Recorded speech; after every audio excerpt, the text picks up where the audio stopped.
국회의장이 이거는 과반수입니다 이렇게 할 게 아니라 논의를 해보자, 이렇게 해서 논의를 해서 다수결로 결정을 합시다 해서 하면 되는 것인데, 그걸 왜 그런 절차를 중요한 사안인데도 거치지 않고 그냥 국회의장이 그냥 결정을 해버렸을까요? 지금 서면에는 가중된 표결권의 가치가 희석이 됐다 어쨌다 이렇게 얘기를 여러 가지 이렇게 쓰셨는데 거기에 이런저런 얘기들이 있는데, 근본적으로 이 권한쟁의 심판 청구를 한 이유는 뭡니까?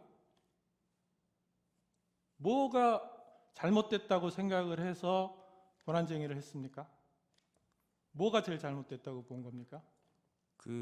이 국무총리가 당시 대통령 권한 대행이었고, 대행에 대한 탄핵 소추 의결에 필요한 정족수 적용이 잘못되었다. 네, 그렇기 때문에 이 부분을 헌법재판관님들한테 구하고자 신청하게 됐습니다. 그러니까 그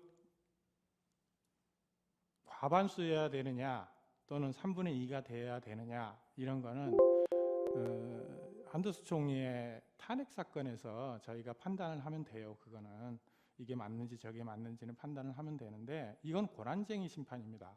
권한쟁의 심판은 국회의장이 국회의원의 심의표결권을 침해했다라고 해서 청구하는 사건이지 않습니까? 그러면 제일 먼저 문제를 삼은 게 뭐였어요? 지금 쭉 얘기하시는 거 들어보니까 왜 의장이 임의로 과반수로 결정을 했느냐, 이거부터 문제를 삼았잖아요, 국회에서. 그러면 국회의장이 무슨 권한으로 과반수를 정하느냐, 이걸 문제 삼는 거 아니에요? 그것도 포함이 되어 있는 겁니까? 그건 포함 안 되는 겁니까? 그 부분도 포함이 되어 있는 부분입니다. 지금 피청구인께서는 의사 정리권이다 요 부분을 이야기를 하시는데, 의사 정리권 안에 지금 그 부분까지 결정을 할 수 있는 권한이 과연 헌법이랑 헌법재판소법이라든지 국회법이라든지 이런 부분에서 부여가 되어 있는지 여부에 대해서조차도 규정이 없습니다. 그러니까 이제 그 부분을 처음에 이제 여기 지금 회의록을 보니까 이제 박성준 의원이 이제 발의를 하고 설명을 한 후에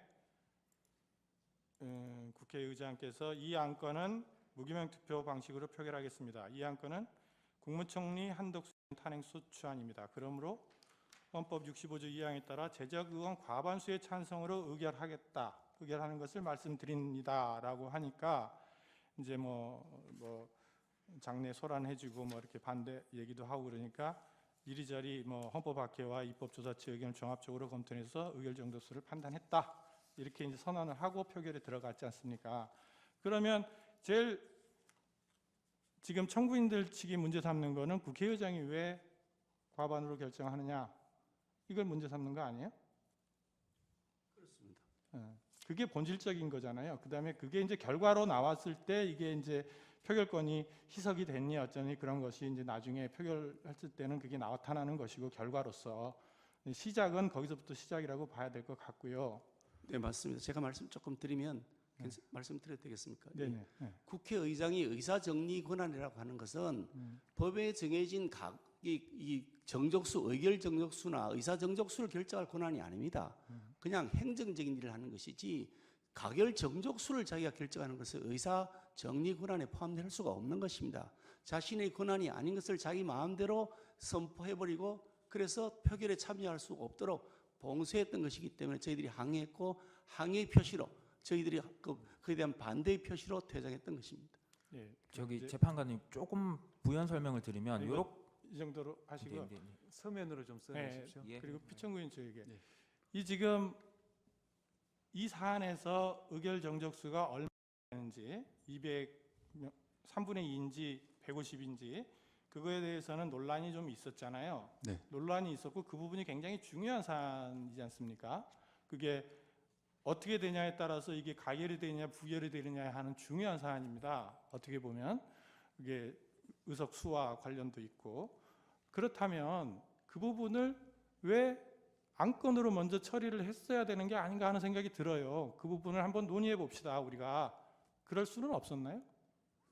국회의장이 이거는 과반수입니다 이렇게 할 게 아니라 지금 논쟁이 많으니 우리가 한번 논의를 해보자, 이렇게 해서 논의를 해서 그러면 정 안 되면 다수결로 결정을 합시다 해서 안으로 해가지고 그럼 이거는 과반수입니다 이렇게 다수결로 결정이 나면 그거에 의해서 처리를 하고 그렇게 처리를 해서 오면 그러면 그 절차에서는 문제가 없고 나중에 헌법재판소에서 와서 권한쟁의 문제는 안 생길 거 아닙니까 그러면. 그리고 헌법재판소에 와서 그것이 맞느냐 틀리느냐는 우리가 따로 결정을 하면 되는 것인데 그걸 왜 그런 절차를 중요한 사안인데도 거치지 않고 그냥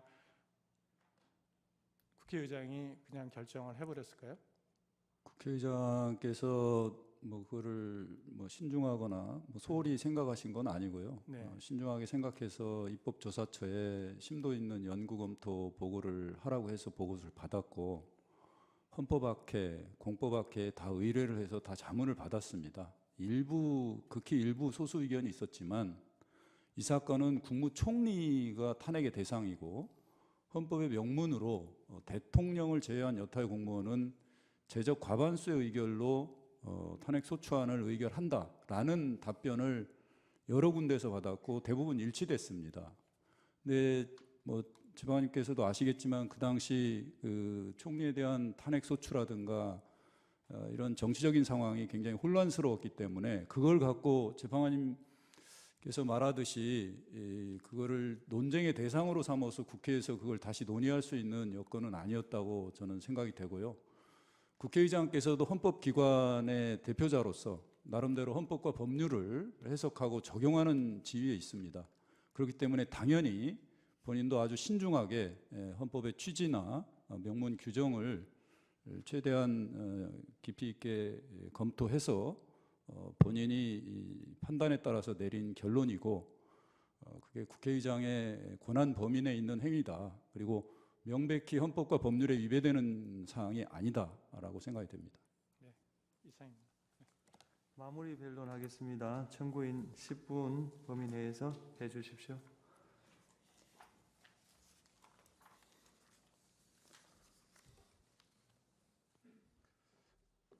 청구인 국회의원 김기현입니다.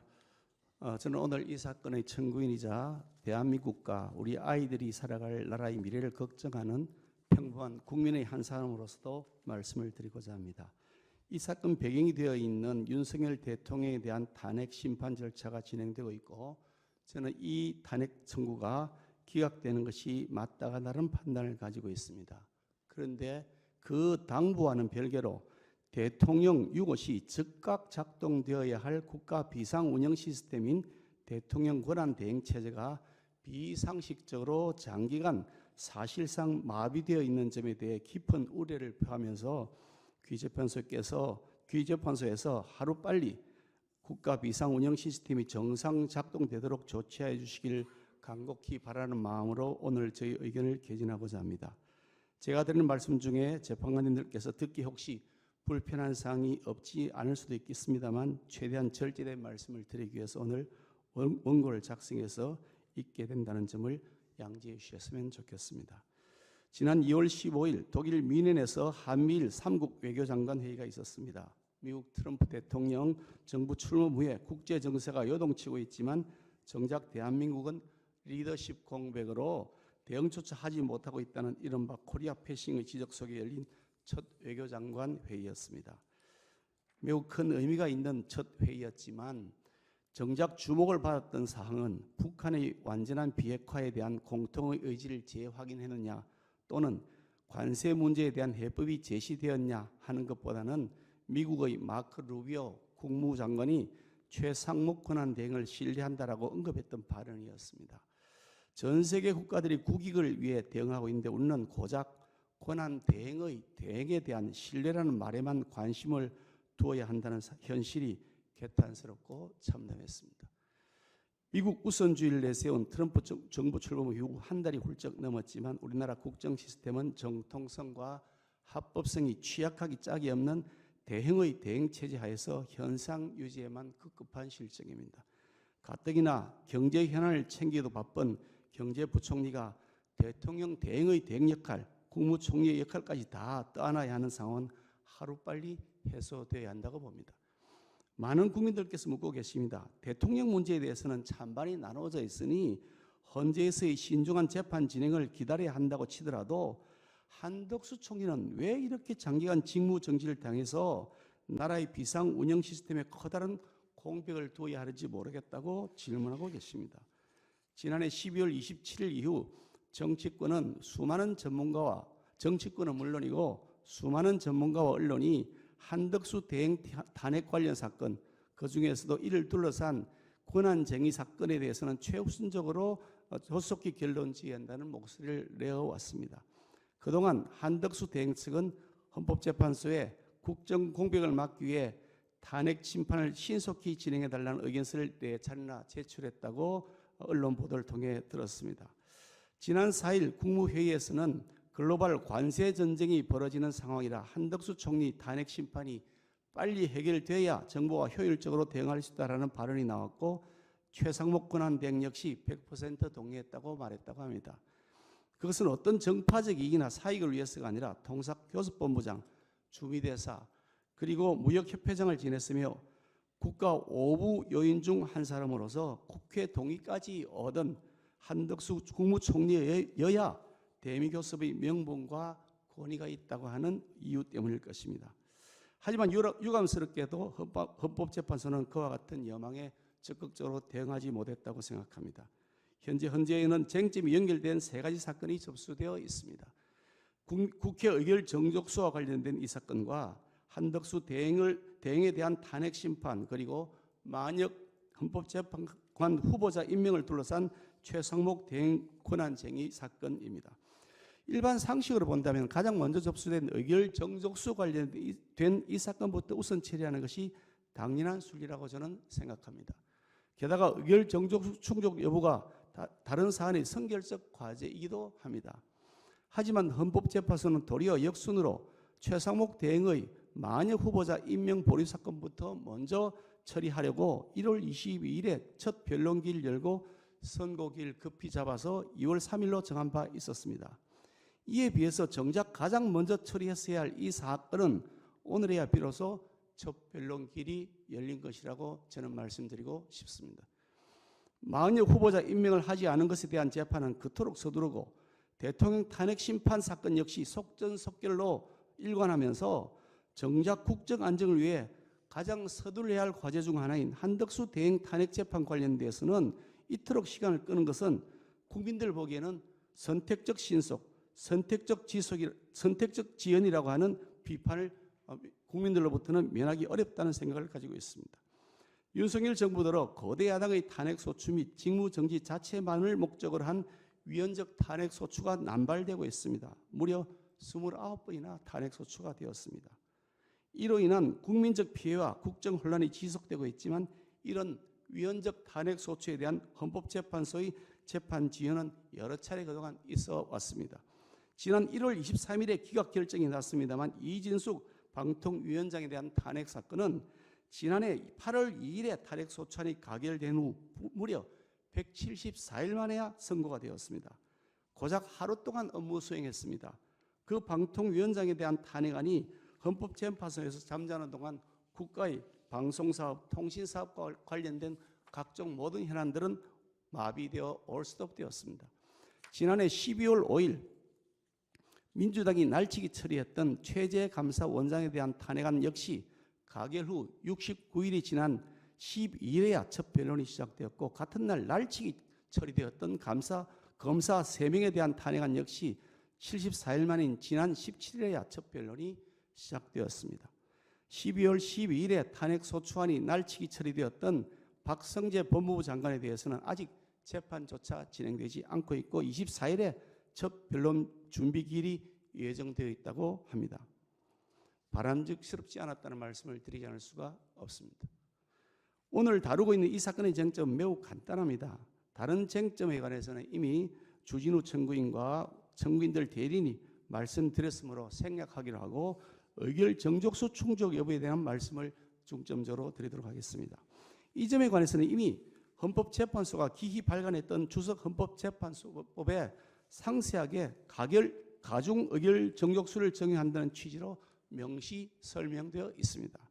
이 주석서는 헌법재판소가 그 권위를 실어서 발간한 것으로서 헌법재판의 교과서와 같은 것입니다. 대학 입학 시험을 칠 때 교과서에 명시된 대로 정답을 결정하는 것이 당연한 이치이며, 만약 교과서와 다른 정답을 결정한다면 그 시험은 수험생들에 대한 기망행위가 될 것입니다.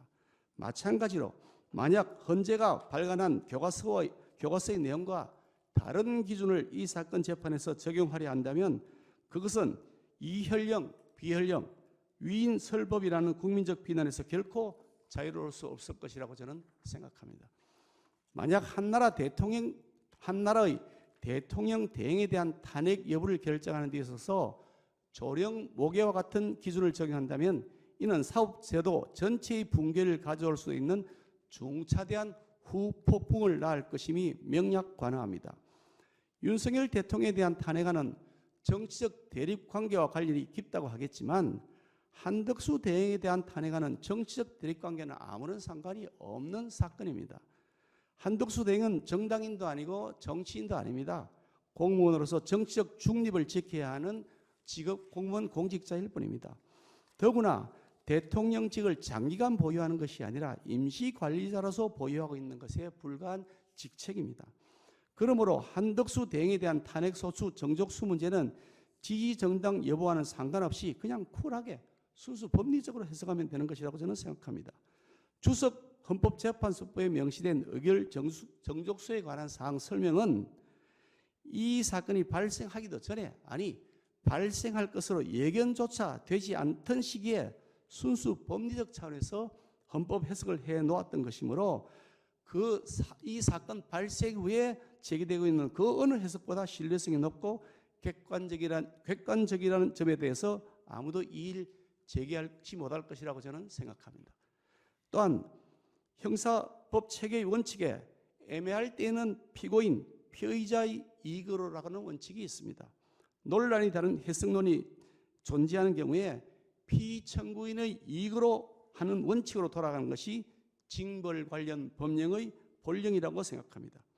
예측 가능성을 보장해야 하는 징벌 법령의 적용에 있어서 법령에 명시되어 있거나 통설에 의해 뒷받침되는 선례가 있다면 그에 따르는 것이 당연하겠지만, 만약 그러하지 못한 사례라면 당연히 피징벌자의 이익으로 판단하는 것이 지극히 당연한 법리라고 말씀드리겠습니다. 우리 국민 모두는 그동안 헌법재판소를 굳건히 믿었습니다. 최고법인 헌법재판소와 추상 같은 엄중함과 대쪽 같은 공정함으로 국가와 국민을 위한 현명한 판단을 내려주는 최고의 보루라고 믿어왔습니다. 그러나 안타깝게도 지금 그 믿음이 크게 흔들리고 있습니다.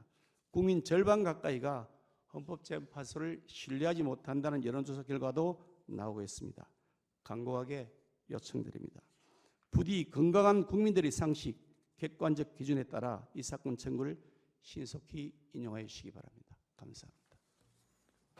네, 피청구인 마무리 변론하십시오.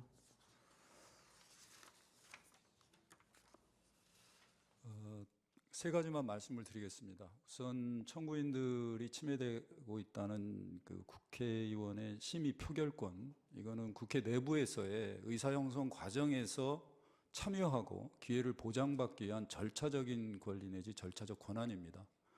청구인들은 이 사건 탄핵소추안에 가결 선포되는 전 과정에서 심의나 가결 표결 절차의 어떤 기회를 제한당하거나 방해받지 않았습니다. 절차적 권리를 방해받지 않은 상태에서 표결 결과에 대해서 문제 삼는 것 자체가 법리적으로 맞지 않다고 생각되고요. 만약에 어떤 청구인들이 그 반대 의미로 절차에 참여하지 않고 그 결과에 대해서만 절차적 권리를 주장해서 권한쟁의 형태로 이 법정에 가져온다면 앞으로 국회 정치형성기관인 국회에서 모든 절차 과정이 헌법재판소로 올 수밖에 없습니다. 그렇기 때문에 헌법재판소는 민주주의 대의기관인 국회 내부에서 있는 절차 과정, 자율성을 최대한 존중하고, 그래서 명백히 헌법과 법률이 위반되지 않는 경우에는 국회의 의사를 존중해 왔습니다. 이번 이 사건도 그런 관점에서 판단해 주셔야 되고, 앞으로 정치 형성의 많은 문제들이 우리 법정으로 헌법재판소로 오는 부분을 차단해야 될 필요도 있고 정치 형성 기관인 국회에서 자율적으로 해결될 수 있도록 결정이 내려져야 되지 않나 생각이 됩니다. 또 하나는 의결 정족수 문제인데요. 저는 아무리 생각해도 대통령에 대해서 유일하게 3분의 2의 가중 정족수를 규정한 것은 주권자인 국민이 직접 선출한 민주적 정당성 있는 헌법기관이기 때문입니다. 대통령의 직무 자체가 중대하기 때문에 탄핵소추 가결 정족수를 높인 게 아닙니다. 한덕수 국무총리는 국무총리였고요. 탄핵소추의 대상이 국무총리 한덕수였습니다. 당연히 헌법 규정에 따라서 일반 정족수를 규정하는 게 맞습니다. 만약 국회의장이 이번에 3분의 2, 즉 가중 정족수를 적용해서 가결 여부를 결정했다면 오히려 더 큰 중대한 헌법 위반의 문제가 생겼을 것입니다. 이 점을 한번 생각해 주시고 정치적인 어떤 형성 과정이나 정치적인 어떤 환경에 따라서 헌법의 취지나 헌법 규정의 해석이 달리 적용되어서는 안 된다고 생각됩니다.